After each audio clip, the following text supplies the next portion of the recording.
ಯಾವ ಒಂದು ಉದ್ದೇಶದಿಂದ ಈ ಎಸಿ ಕಚೇರಿಗೆ ಬಂದಿದ್ರಿ? ನಿಮ್ಮ ಕೆಲವೆಲ್ಲ ಮನವಿಯಲ್ಲಿ ಯಾವ್ಯಾವ ವಿಚಾರಗಳು ಉಲ್ಲೇಖವಾಗಿದೆ?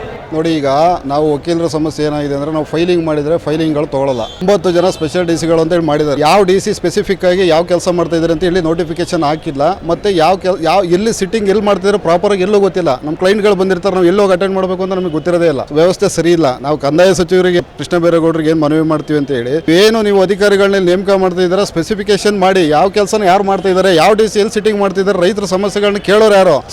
ಸೌತ್ ಎಸಿ ಆಫೀಸಿಗೆ ಬಂದ್ರೆ ವಿಶ್ವನಾಥ್ ಸರಿಯಾಗಿ ಸಿಟ್ಟಿಂಗೇ ತಗೊಳ್ಳಲ್ಲ. ಸರ್ಟಿಫಿಕೇಟ್ ಕಾಪಿ ಅಪ್ಲೈ ಮಾಡಿದ್ರೆ ಸರ್ಟಿಫಿಕೇಟ್ ಕಾಪಿ ಸಿಗಲ್ಲ. ಯಾರೋ ಬ್ರೋಕರ್ಗಳು, ಖಾಸಗಿ ವ್ಯಕ್ತಿಗಳು, ಯಾರೋ ಪ್ರೈವೇಟ್ ಪರ್ಸನ್ಗಳು ಬರ್ತಾರೆ ಬಟ್ ಅವರು ಸರ್ಕಾರಿ ಫೈಲ್ಗಳನ್ನ ತಮ್ಮ ಕಾರಲ್ಲಿ ತಗೊಂಡೋಗಿ ಎಲ್ಲೋ ಕಚೇರಿ ಮಾಡ್ಕೊಂಡು ವ್ಯಾಪಾರ ಮಾಡ್ತಿದ್ದಾರೆ. ಏನಿದೆ ಅರ್ಥ? ನ್ಯಾಯಾಂಗ ವ್ಯವಸ್ಥೆ ಎಲ್ಲಿ ಹೋಗಿದೆ? ಈಗ ನಾರ್ತ್ ಎಸಿ ಅವರು ಕಿರಣ್ ಅವರು ಹತ್ರ ಹೋಗಿ ಮನವಿ ಕೊಟ್ಟು ಬಂದಿದ್ದೀವಿ. ನಮ್ಮ ಸಮಸ್ಯೆ ಏನು ಅಂದ್ರೆ ವಕೀಲರುಗಳಿಗೆ ನಮಗೆ ತ್ವರಿತವಾಗಿ ನ್ಯಾಯ ವಿಲೇವಾರಿ ಆಗಬೇಕು, ನಮ್ಮ ಕಕ್ಷಿಗಾರರಿಗೆ ನ್ಯಾಯ ಸಿಗಬೇಕು ಅಷ್ಟೇ. ಈಗ ಇಲ್ಲಿ ರಾತೋಡಂತ ಇದ್ದಾನೆ, ಅವನೇನ್ ಮಾಡ್ತಾನೆ, ಯಾವ ಫೈಲ್ ತಗೊಂಡೋಗಿ ಅವ್ನ ಮನೆಗೆ ಇಟ್ಕೊಳ್ಳೋದು, ಯಾರೋ ಕಕ್ಷಿಗಾರಗಳನ್ನ ಅವ್ರ ಮನೆ ಕರ್ಸ್ಕೊಂಡು ಮಾತಾಡೋದು, ಏನೇನು ನಡೀತಿದೆ? ವಕೀಲರಿಗೆ ನಮಗೆ ನ್ಯಾಯ ತ್ವರಿತವಾಗಿ ವಿಲೇವಾರಿ ಆಗಬೇಕು.